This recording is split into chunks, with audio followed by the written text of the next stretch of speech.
Assalamualaikum warahmatullahi wabarakatuh. Perkenalkan, nama saya Syahrini dengan NIM ilmu keguruan.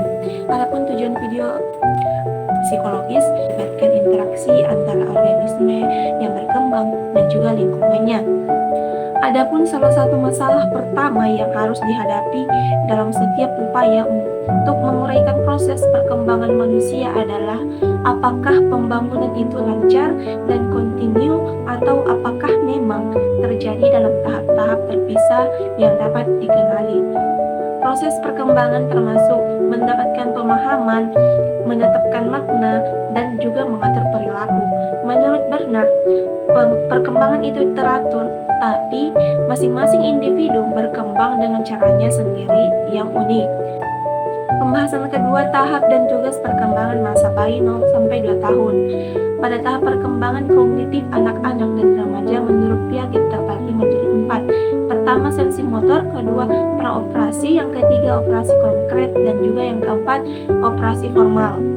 Tadi tahap sensi motor terjadi dari lahir hingga 2 tahun dengan fokus pada pembentukan konsep dan peralihan dari perilaku refleks ke perilaku tujuan. Yang kedua ada tahap praoperasi, yaitu terjadi sekitar 2 tahun hingga 7 tahun, di mana anak mengembangkan kemampuan menggunakan simbol untuk melambangkan objek, namun pemikiran masih ekosentris. Yang ketiga, tahap operasi konkret terjadi sekitar 7 hingga 11 tahun. Dengan peningkatan kemampuan berpikir logis dan penggunaan operasi yang dapat dibalik, pemikiran tidak lagi berpusat dan ekosentris, namun pemikiran abstrak masih sulit. Yang keempat, tahap operasi formal terjadi 11 tahun hingga dewasa dengan fokus pada pemikiran abstrak dan simbolik serta kemampuan pemecahan masalah melalui eksperimentasi sistematik.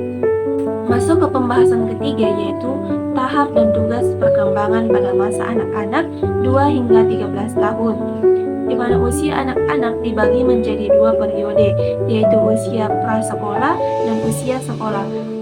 Yang pertama, usia kanak-kanak awal 2 hingga 6 tahun. Pada masa kanak-kanak awal, orang tua sering menganggap periode ini sebagai problem age atau troublesome age, karena anak-anak sering menunjukkan tingkah laku sulit seperti keras kepala, tidak patuh, negativis, tantrum, mimpi buruk, iri hati, dan ketakutan yang tidak masuk akal. Tugas perkembangan pada masa kanak-kanak awal menurut Robert J. Harvick Morse meliputi beberapa aspek penting. Yang pertama, toilet training adalah tugas yang harus dipelajari anak untuk buang air kecil dan buang air besar secara sosial. Yang kedua, anak perlu belajar membedakan jenis kelamin dan bekerja sama dengan jenis kelamin lain melalui observasi. Yang ketiga, anak harus mencapai stabilitas fisik untuk menjaga keseimbangan terhadap suatu perubahan suhu. Yang keempat, anak perlu membentuk konsep-konsep sederhana tentang realitas fisik dan sosial. Yang kelima, anak harus belajar menghubungkan diri secara emosional dengan orang tua, keluarga, dan orang lain. Terakhir, anak perlu membedakan mana yang baik dan buruk, serta mengembangkan kata hati. Usia kanak-kanak akhir 6-13 tahun. Ini disebut sebagai masa intelektual oleh Korstam dan masa di mana anak-anak siap untuk pendidikan di sekolah. Erikson menekankan pentingnya sense of accomplishment pada masa ini menurut Harvick Kurz. Tugas perkembangan pada masa ini termasuk mempelajari keterampilan fisik, membangun sikap positif terhadap diri sendiri, belajar beradaptasi dengan teman sebaya, mengembangkan peran sosial yang sesuai, serta mengasah keterampilan dan pemahaman untuk kehidupan sehari-hari. Selain itu, anak-anak juga perlu mengembangkan hati nurani, pemahaman moral, dan nilai-nilai. Badan Kesehatan Dunia (WHO) memberikan batasan mengenai remaja berdasarkan 3 kriteria. Yang pertama, biologis, psikologis, dan juga sosial ekonomi. WHO menyatakan bahwa Remaja adalah individu yang mulai menunjukkan tanda-tanda seksual sekunder hingga mencapai kematangan seksual. Selain itu, remaja juga mengalami perkembangan psikologis dan pola identifikasi dari anak-anak menjadi dewasa dan terjadinya peralihan dari ketergantungan sosial, ekonomi yang penuh kepada keadaan yang lebih mandiri. William K. mengemukakan 7 tugas perkembangan masa remaja, yaitu menerima fisik dan keragaman kualitasnya, mencapai kemandirian sosial, mengembangkan keterampilan komunikasi interpersonal, menemukan manusia model sebagai identitas, memiliki kepercayaan diri, memperkuat self-control berdasarkan nilai dan prinsip hidup, serta meninggalkan sikap kekanak-kanakan.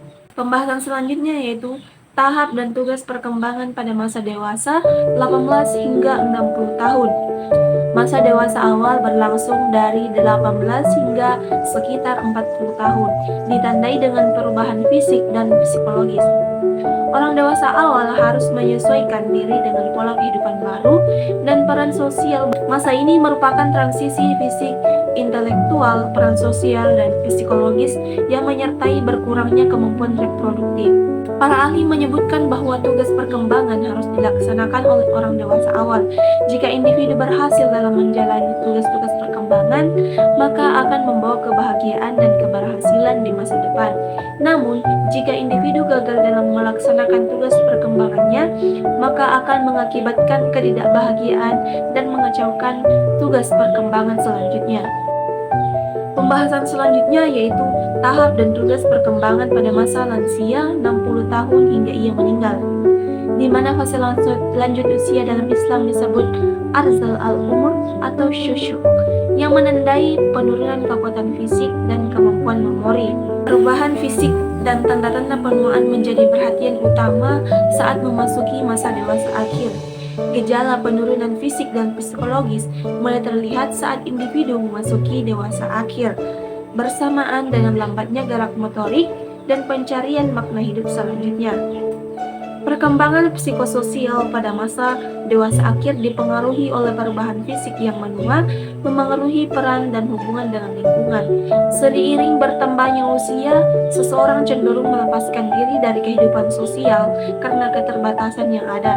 Hal ini menyebabkan interaksi sosial lansia menurun baik dari segi kualitas maupun kuantitas, mengakibatkan kehilangan peran, hambatan kontak fisik, dan berkurangnya komitmen. Jadi kesimpulannya, perkembangan psikososial pada masa dewasa akhir dipengaruhi oleh perubahan fisik, interaksi sosial yang menurun, dan krisis antara integritas dan putus asa menurut teori Erikson. Sekian pemaparan materi dari saya. Wassalamualaikum warahmatullahi wabarakatuh.